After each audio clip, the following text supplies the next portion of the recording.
Greetings and welcome to the channel. If you watched last week's video, you may realise that when I was in Trull in Taunton, looking at the wood-carved bench ends, beautifully carved by Simon Warman, a man told me to visit nearby Broomfield, which is about 15 minutes away by car, and there too I would find carvings by Simon Warman. So here I am at St Mary and All Saints Broomfield. At this point I hurried in front of my family so they didn't have to be filmed, nor would they obscure the view for others. Thankfully it's open and we emerge into a nice equi-porch, the sounds of which I've edited out. I had some difficulty reading the inscription.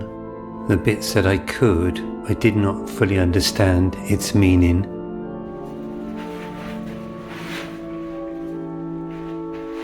Thieves beware, yes indeed.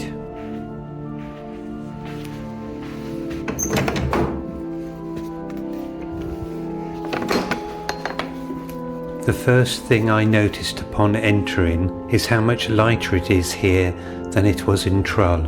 I'm so pleased I made a detour here today because we will be able to get a better appreciation of the detail of the carving in the end pews.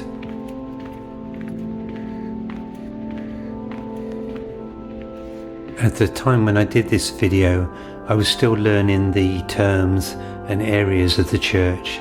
Although I'm interested in such things as this, I do not seem to have the capacity to remember much of it. I was telling myself such things as I'm now in the chancel and now I'm looking towards the nave, etc. I guess having to multitask in filming as well as speaking was causing me some issues. Of course you can't hear my ramblings because I've edited it out. Such things as, I don't know what it is, but it looks very nice. It looks very old. Wow. Look at all the braces on it. Amazing. I'm repeating some of these things to remind me how far I may have come. Amazing. Still, apparently, in the life of the Spirit, we're always near the beginning, if not at it. At this point in the video, I noticed what appeared to be a prayer tree, which has a load of horseshoes at the bottom, neatly organised as a support.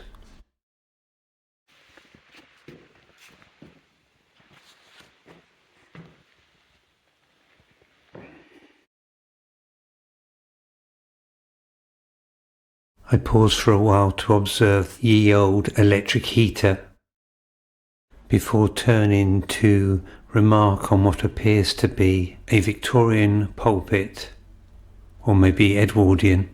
I almost said plain, but someone complained, rightly so, that I shouldn't have used the term for an exterior of a church, though I'd actually been quoting Simon Jenkins from his famous book, Who Would Know Better About Such Matters Than Myself.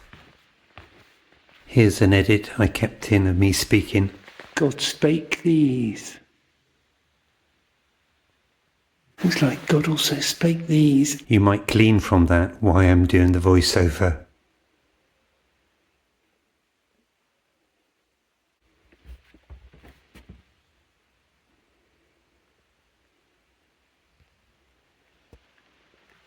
I move towards the font to touch the font lid, which has been well used. Just to give you notice that I'm about to test the acoustics.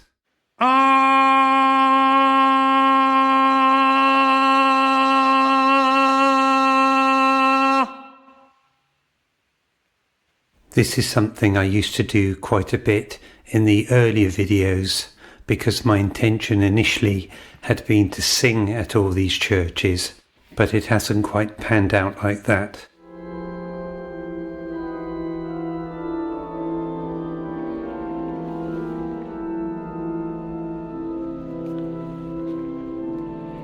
Teddy's worship here. Well, at least I knew their names. Something a bit more familiar than burrito, which I still don't know if I'm saying that correctly. Anyhow, back to Simon Warman and the bench ends.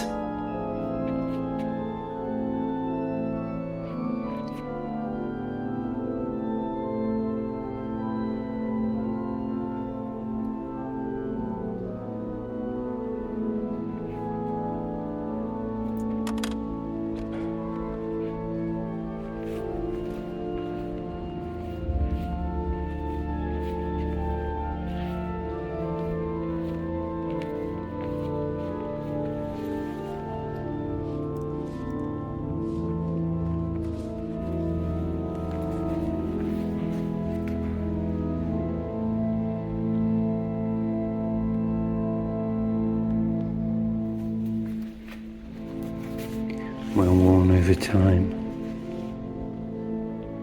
See the woodworm have lived here as well.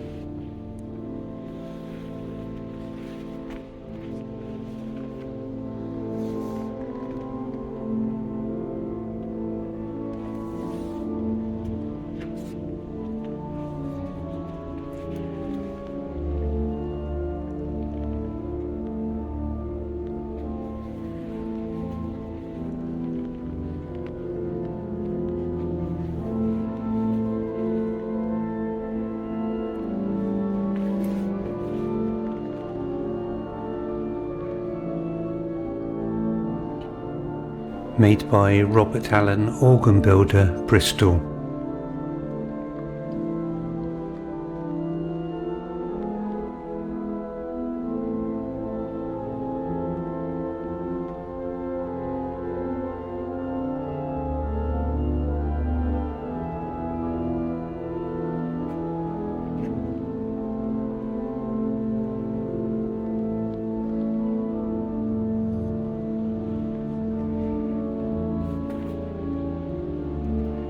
What psalm shall we have today, Vicar?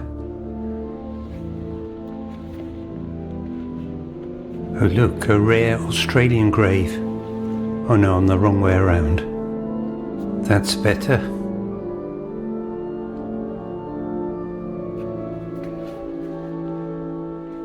The restoration of this organ, carried out in March 1953, fulfilled the wishes of the Reverend E. Milner Swift, Vicar of this parish.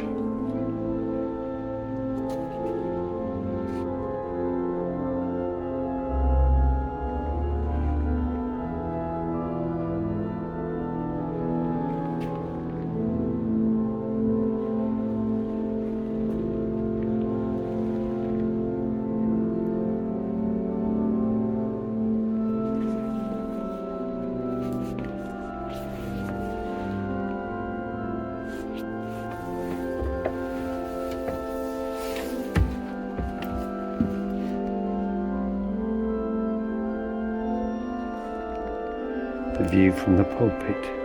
Obviously.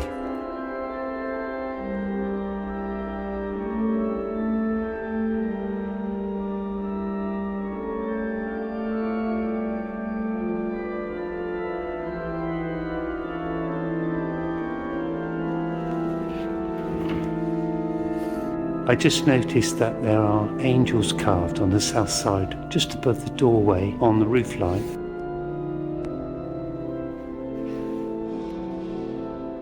Going the other way from the door.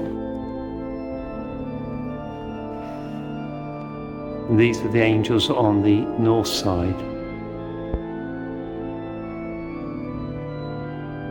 Stretching away towards the organ.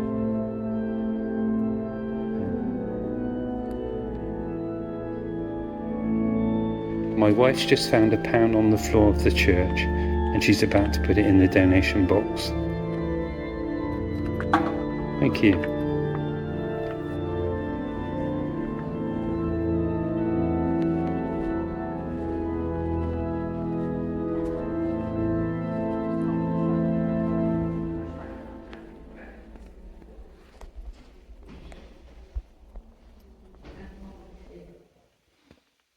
I turned around and to my horror, I thought my son was climbing on the end pews, but I actually realised he was weaving in between them. I was still a little bit concerned though. I wouldn't want any harm to come to them. My wife has found where Simon Warman, the woodcarver, has carved his name. I'll step back and show the approach to it again so anyone visiting here will know where it is.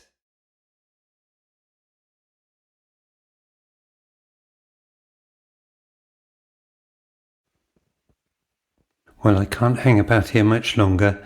My family are eager to move on, and so must I.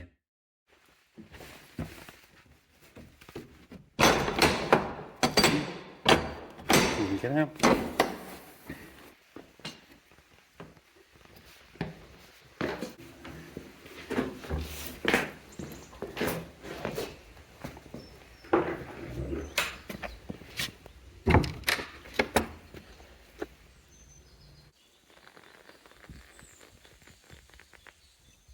We're just going to have a quick wander around the exterior here, and then I'll be on my way.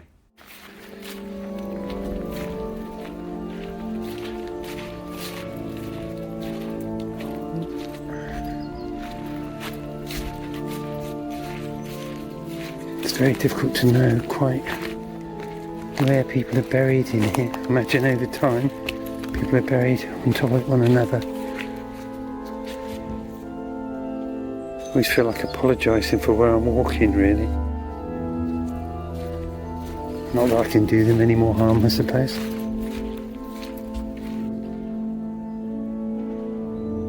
Way we've come and the way we're going.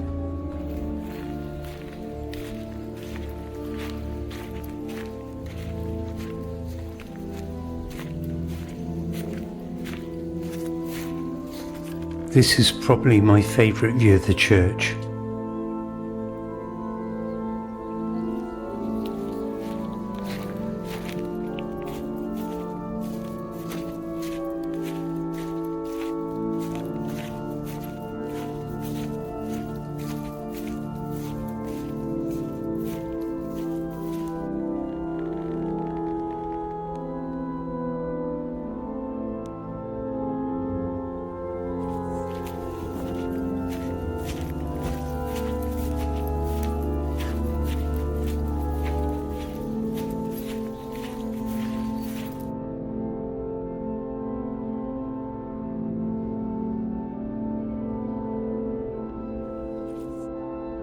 As I was leaving, I just noticed this by the gate.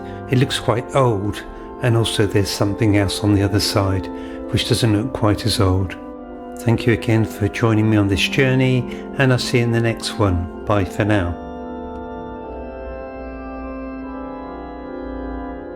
Of course, I couldn't resist another look at the church from a further distance before I left. I'm really going now. Bye.